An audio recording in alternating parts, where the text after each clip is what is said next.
Hi, good morning all. Daily morning 8 o'clock நம்மளுடைய சேனலில் வந்து டிஎன்பிசி ப்ரிப்பேர் பண்ணுற ஸ்டூடெண்ட்ஸுக்கு தினமணி நியூஸ் பேப்பர் ரீடிங்ஸ் வந்து பார்த்துட்ருக்கோம். ஓகே, இன்னையோட இம்பார்ட்டன்ட் நியூஸ் வந்து நம்ம பார்த்துடலாம்.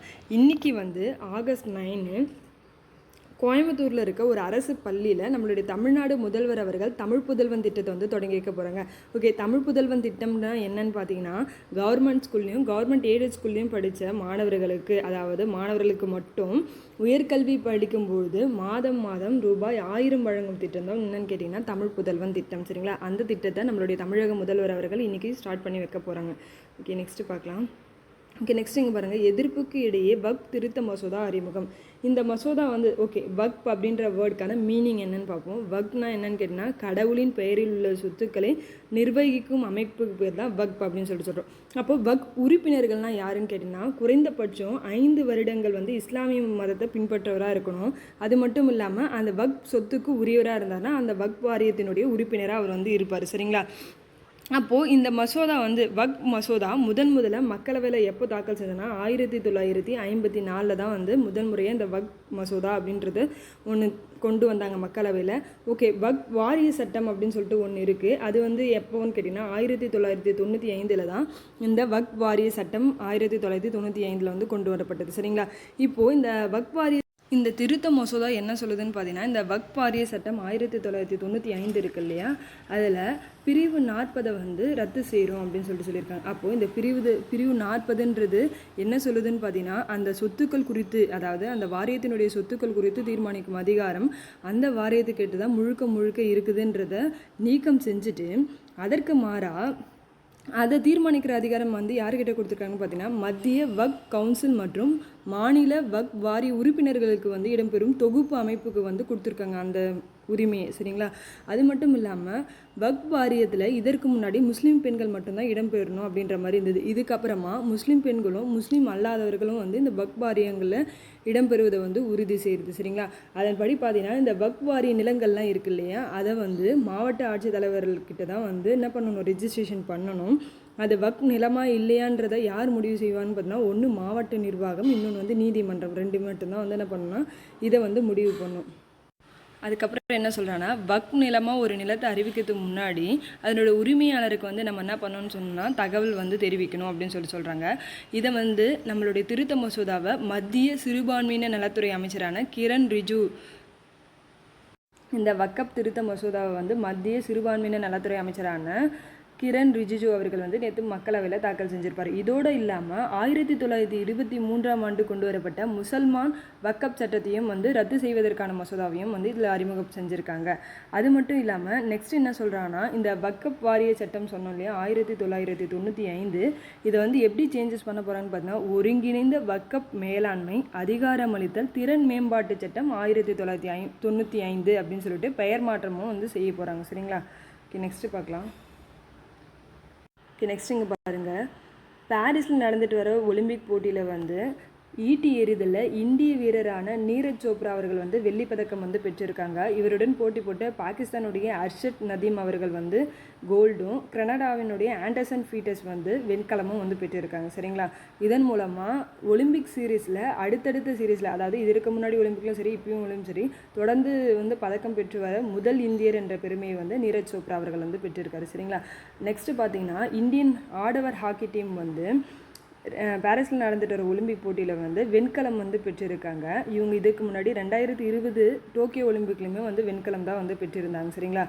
அதன் மூலமாக இதில் என்ன ஒரு புதிய சாதனைனா, 52 ஆண்டுகளுக்கு பிறகு என்ன சொல்கிறாங்கன்னா, அடுத்தடுத்து நடக்கிற போட்டியில், அதாவது இதற்கு முன்னாடி 1968, 72 அப்போது கண்டினியூஸ் சீரீஸில் வந்து பதக்கம் பெற்றது மாதிரி 20 நடந்த போட்டியும் 24 நடந்த போட்டியும் இந்தியன் ஹாக்கி டீம் வந்து 52 ஆண்டுகளுக்கு அப்புறமா வந்து பதக்கம் பெறுது அப்படின்னு சொல்கிறாங்க. சரிங்களா? நெக்ஸ்ட்டு பார்க்கலாம். ஓகே, நெக்ஸ்ட் இங்கே பாருங்கள். சென்னையில் 50ஆம் ஆண்டு கம்பன் விழா. என்னென்னா,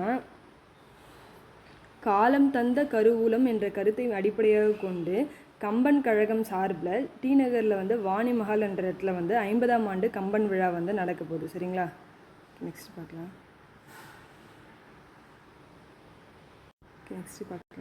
ஓகே, இன்னொரு குறளை வந்து நம்ம வாசிப்போம். இந்த குறள் வந்து அறிவு உடைமை அப்படின்ற அதிகாரத்தில் வந்து நம்மளுக்கு கொடுத்துருக்காங்க. அஞ்சுவது அஞ்சாமை பேதமை அஞ்சுவது அஞ்சல் அறிவார் தொழில். இந்த குறளினுடைய பொருள் என்னன்னு பார்த்தீங்கன்னா, அஞ்சத்தக்கதை கண்டு, அதாவது அஞ்ச வேண்டுவதை கண்டு அஞ்சாமல் இருப்பது அறியாமையினுடைய செயல். சரிங்களா? அஞ்சத்தக்கதை கண்டு அஞ்சுவது தான் அறிவுடையாரனுடைய செயல். சரிங்களா? அப்போது பயப்பட வேண்டியதுக்கு பயப்படணும், பயப்பட வேண்டாததுக்கு பயப்பட தேவையில்லை. சரிங்களா? இன்னொரு தடவை வாசிக்கலாமா? அஞ்சுவது அஞ்சாமை பேதமை அஞ்சுவது அஞ்சல் அறிவார் தொழில். ஓகே, நெக்ஸ்ட்டு பார்க்கலாம். ஓகே, நெக்ஸ்ட் இங்கே பாருங்கள். வட்டி விகிதத்தில் மாற்றமில்லை ஆர்பிஐ அறிவிப்பு. அதாவது ரெப்போ ரேட். ரெப்போ ரேட்னா என்ன? ஆர்பிஐ வந்து மற்ற வங்கிகளுக்கு கொடுக்குற கடன்களுக்கான வட்டி விகிதம் தான் நம்ம என்ன சொல்கிறோம்? ரெப்போ ரேட் அப்படின்னு சொல்லிட்டு சொல்கிறோம். இந்த ரெப்போ ரேட் வந்து தொடர்ந்து 9வது முறையாக மாற்றம் இல்லாமல் 6.50% தொடர போகுது அப்படின்னு சொல்லிட்டு ஆர்பிஐ வந்து சொல்லியிருக்காங்க. சரிங்களா?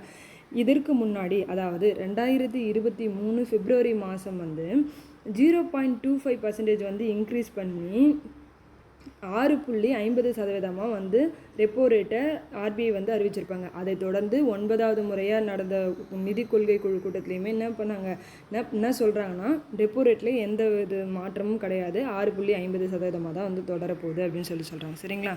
ஓகே, நெக்ஸ்ட்டு பார்க்கலாம். ஓகே, நெக்ஸ்ட் இங்கே பாருங்கள். ஒலிம்பிக் இலக்கு போடியம் திட்டத்தின் கீழ் தேர்ந்தெடுக்கப்பட்டுள்ள 1050 விளையாட்டு வீரர்களுக்கு பயிற்சி வழங்கப்பட்டு வருவதாக வந்து நம்மளுடைய மத்திய விளையாட்டுத்துறை அமைச்சரான மன்சுக் மாண்டவியா அவர்கள் வந்து தெரிவிச்சிருக்காங்க. சரிங்களா? இதில் 3 திட்டங்களை பற்றி தெரிவிச்சிருக்காங்க. ஒன்று வந்து கீர்த்தி திட்டம். இந்த கீர்த்தி திட்டம்னா ஒன்றும் இல்லை, பள்ளி மற்றும் கல்லூரியில் படிக்கிற மாணவர்களிடம் உள்ள திறமைகளை வெளிவரத்துக்காக கேலோ இந்தியான்னு சொல்லிட்டு அந்த திட்டம் சொல்கிறோம் இல்லையா, அதன் மூலமாக 1 லட்சம் திறமையான விளையாட்டு வீரர்களுக்கு என்ன பண்ணுறாங்கன்னா பயிற்சிகளை வந்து வழங்கிட்டு வராங்க. நெக்ஸ்ட்டு டாப்ஸ் திட்டம். டாப்ஸ் திட்டம்னா என்னதுன்னா, ஒலிம்பிக் இலக்கு போடியம் திட்டம் பேர் தான் இன்னொரு பேர் டாப்ஸ் திட்டம். இந்த திட்டத்தின் கீழே 1050 வீரர்களுக்கு வந்து பயிற்சிகள் வழங்கப்பட்டு வருவதாக நம்மளுடைய விளையாட்டுத்துறை அமைச்சர்கள் வந்து தெரிவிச்சிருக்காங்க. சரிங்களா? ஓகே, நெக்ஸ்ட் இங்கே பாருங்கள். மேற்கு வங்கத்தினுடைய முன்னாள் முதல்வரான புத்தேவ் பட்டாச்சாரியா அவர்கள் வந்து காலமாயிட்டாங்க. சரிங்களா? நெக்ஸ்ட்டு பார்க்கலாம். ஓகே, நெக்ஸ்ட் இங்கே பாருங்கள். ஒலிம்பிக் ஹாக்கியில் இந்தியாவுக்கு 13வது பதக்கம். அதாவது ஒலிம்பிக் சீரீஸில் ஹாக்கிக்கு வந்து இது வந்து 13வது வெண்கல பதக்கம், 13வது பதக்கம். ஓகே, நெக்ஸ்ட் இங்கே பாருங்கள். ஒலிம்பிக் ஹாக்கியில் இந்தியாவுக்கு 13வது பதக்கம். அதாவது இது வரைக்கும் ஒலிம்பிக் போட்டிகள் தொடங்கி நடந்துட்டு வருது இல்லையா, அதில் இந்தியா வந்து ஹாக்கி போட்டியில் இப்போது 2024 பெற்றதோடு சேர்த்து இது வந்து 13வது பதக்கமாக வந்து நம்மளுடைய ஹாக்கி டீம் வந்து வாங்குறாங்க. சரிங்களா? ஓகே, நெக்ஸ்ட்டு பார்க்கலாம். ஓகே, நெக்ஸ்ட் இங்கே பாருங்கள். விடை பெற்றார் வினேஷ் போகாட். அதாவது இந்திய மல்யுத்த வீராங்கனையான வினேஷ் போகாட் அவர்கள் வந்து சர்வதேச மல்யுத்த விளையாட்டிலிருந்து ஓய்வு பெற போகிறதா வந்து அறிவிச்சிட்டாங்க. ரீசெண்டாக வந்து தகுதி நீக்கம் செய்யப்பட்டதுனால இவங்க வந்து இந்த முடிவு எடுத்திருக்காங்க. சரிங்களா? நெக்ஸ்ட்டு பார்க்கலாம். இவங்க தகுதி நீக்கம் செய்யப்பட்டாலுமே நம்ம எல்லா இந்தியன்ஸோடைய மனசுலேயும் ஒரு நீங்காத இடம் பெற்றவர் தான் நம்மளுடைய வினேஷ் போகாட் அவர்கள். ஏன்னா அவங்களோட திறமையும் அவங்களோட முயற்சியும் மிக மிக பாராட்டுக்குரியது. சரிங்களா? ஓகே, நெக்ஸ்ட்டு பார்க்கலாம். நெக்ஸ்ட் இங்கே பாருங்கள். வங்கதேசத்தினுடைய இடைக்கால அரசினுடைய தலைவராக வந்து முகமது யூனுஸ் அவர்கள் வந்து பதவியேற்க போகிறாங்கன்னு சொல்லியிருந்தேன் நேற்று. பதவியேற்று கொண்டாங்க அப்படின்னு சொல்லிட்டு நியூஸ் வந்திருக்கு. சரிங்களா? இவர் வந்து